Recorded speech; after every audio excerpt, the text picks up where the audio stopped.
Well, hello everyone. I am Abby with the Ball Out here with the one and only Titus O'Neill. First and foremost, just wanted to say thank you so much for joining me and congrats on your second nomination for the Muhammad Ali's Sports Humanitarian Award. And we will definitely be getting back to that. I just want to get started with some of just the amazing work that you have been doing. So I want to first by start talking about your back to school bash. How did that start and what was the purpose behind that? Well, it originally started 4 years ago. The leadership at the Tampa Bay Buccaneers in a community space changed a little bit, and they had called me and asked me, if I would come in for a meeting, and they knew I did a lot of stuff with the players, but I never had done anything with the organization, and asked how we could collaborate because I do so much in the community and get people, galvanized to get the work done. And so the first thing was we partnered with Advent Health, which is a great partner for the Tampa Bay Buccaneers, and had our first ever back to school bash. And that first year we gave out 10,000 backpacks in like an hour with school supplies. But for me, it's always been about more than just, school supplies. There are a lot of kids like myself that when I was growing up, came from a very underprivileged background, didn't have resources to get good dental screenings, eyeglasses. Some kids that are struggling in school don't even know they have an issue with their eyes. And so being able to have partners like Advent Health and the Glacier Foundation to, alleviate some of these issues that a lot of these families have. They can't afford to get physicals. They can come to the back to school bash, they get physicals, they can get haircuts. They can get dental screenings, they can get cleanings, they can get fillings if they need to get those done. And obviously we feed a lot of people for free. The first one, we probably had 29,000 people at the back to school bash. We do it at Raymond James Stadium, so we have plenty of space. And then each year it's grown tremendously. So this year, obviously coming out of the pandemic, there are a lot of even more people in more need than ever.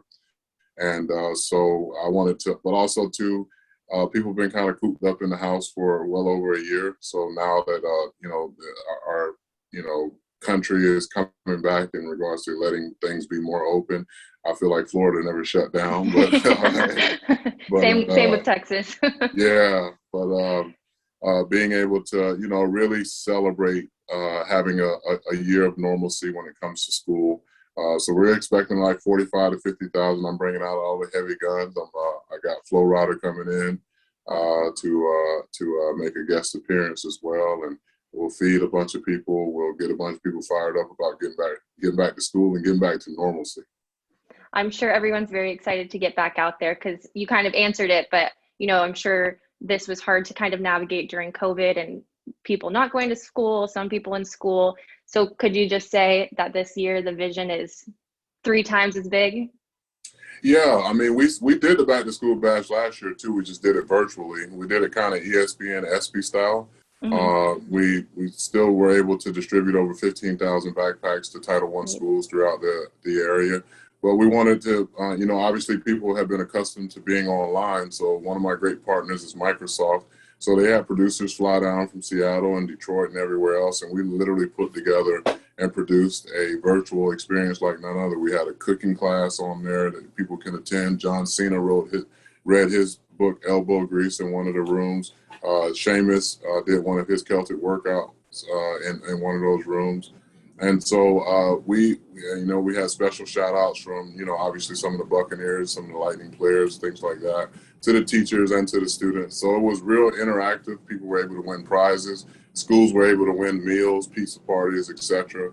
And we did all that virtually. So the work is, essentially for me, it's never slowed down. It's actually picked up because obviously some people, kind of handcuffed with what they could do because of COVID and, their respective companies' restrictions and not wanting them to be too exposed with certain things. And so this was definitely our most challenging year in regards to, not even in regards to getting resources, because there have been so many generous people that have, come to the table, but it's been more so in really trying to find the right heat maps for the greatest places of need.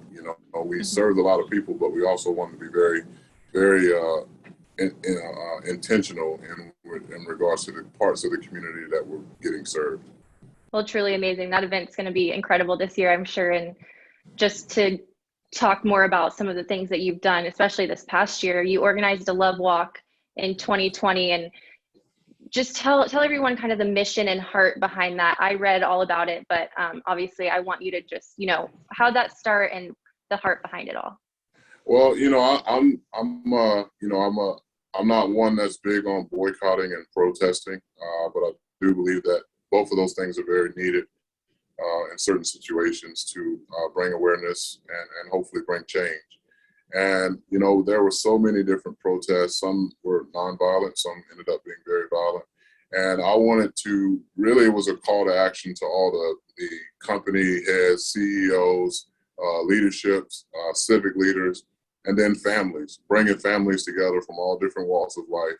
And it was very significant because we walked over the Fortune Taylor Bridge, which that bridge was owned by a Black slave that actually let the city use her land to build a bridge. And that essentially helped boost the economy because the cigar factories, grew up for the Latino and Hispanic community here, and especially in Ybor City and things like that. I mean, we're still known as the cigar city here in Tampa.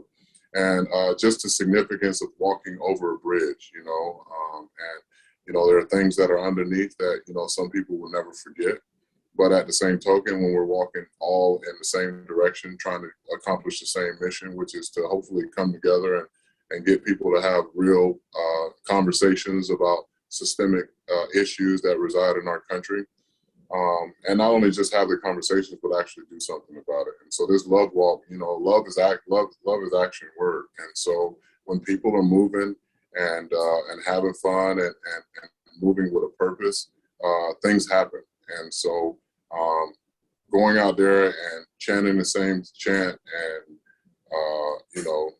being upset and things like that, rightfully so, especially, with some of the things that we witnessed. But we got to get to a point where we have to get past that anger and really come together and work on how is it that we're going to challenge what the real issues are. And it's not the individuals alone. It's the system, the systemic issues that reside in our country and in our world in some places that have hampered many people that, are Black and brown or Asian, et cetera, the list goes. And even in women, women had to fight for the right to vote too, and they're still fighting for the right for equal pay. So there's always a battle. It's just a matter of how you go about fighting it. Will there be another one of those in the future? Absolutely. Now that things are open back up, we won't do it this summer, but we will definitely come back next summer and do it. Awesome. Well, I want to get into some awards, and I'm going to read this because it was amazing, but you were awarded the World Wrestling Entertainment's Warrior Award. And I just wanted to read a little excerpt so people know truly what that award means, and then just kind of talk about, receiving that, what it meant to you. But it said, this award was presented to an individual who has exhibited unwavering strength and perseverance and who lives life with the courage and compassion that embodies the spirit of the ultimate warrior. I mean, it's just incredible. So winning that and just being honored in that way, what did that mean? Yeah, well, obviously it's a huge honor. Anytime you can be associated with any other member of the WWE Hall of Fame in any way, shape, or fashion, it's an amazing and tremendous, accomplishment.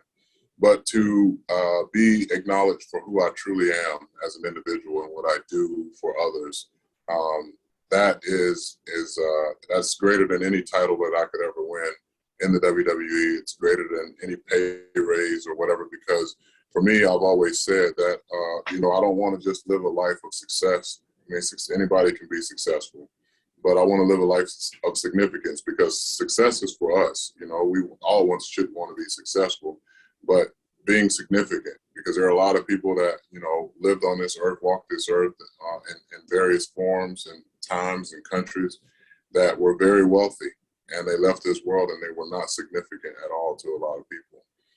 Then you have those that don't have as many resources, but they have done so much for so many people. You have teachers and coaches and first responders and people like that that have made a tremendous impact on others in their community. And that is significant. That stays long term. That's your legacy.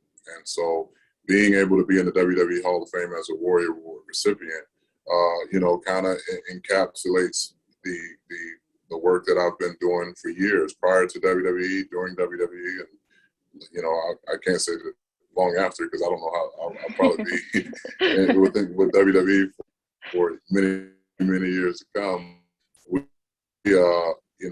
I appreciate those that were responsible for coming to the decision of giving me the opportunity to share that stage with so many other talented and amazing people, and to be lumped in that group along with the past winners that have won this award, the Warrior Award. It's truly a tremendous honor.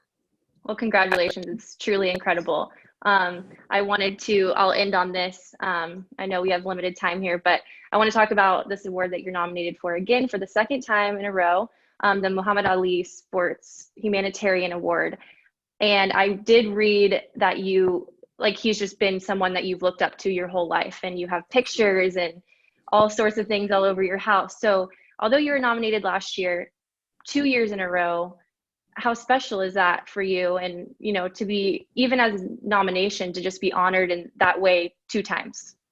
Yeah, just again, it shows that the work never stopped, that I continue. I wasn't a one-hit wonder.